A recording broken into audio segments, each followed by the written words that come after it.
Hey guys, so I recently found my dad's Nintendo Entertainment System. It's fun. It has Zelda, the first one. Oh, it has the first Legend of Zelda. So I've been playing this for a while. It's pretty fun. Then I was randomly throwing bombs around, and I found this. I just randomly threw a bomb down there, and I found a hole. Now, a lot of people know about this. I looked it up. It's very common.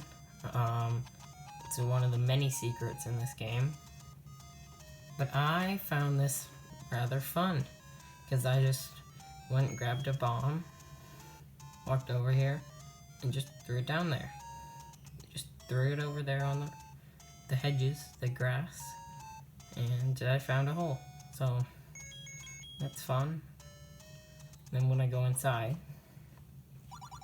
the old man says, let's play a money-making game. It's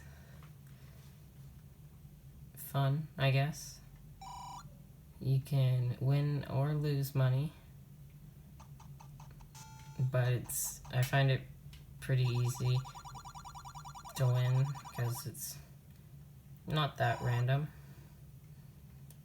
as you can see, and it's especially useful if you use this bow, because every time you shoot an arrow it uses 1 rupee or coin or whatever. So that's fun.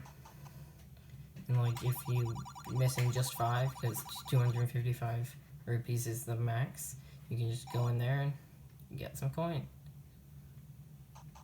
It's pretty great.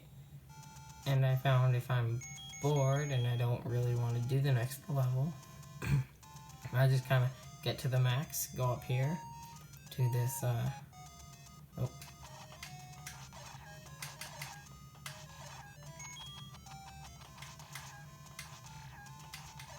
go to this salesman that's over here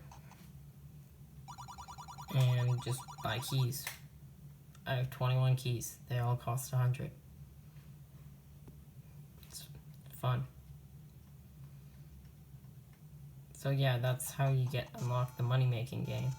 And if you need some quick money, as you can, if you're at this section, the start, and you have 1 or 2 bombs to spare, go straight up from here, throw a bomb, and then bam, it's a hole that when you go in it, it says it's a secret to everyone. And when you grab that, it's like 33 rupees. The secret moblin. So yeah. Thanks for watching. Bye.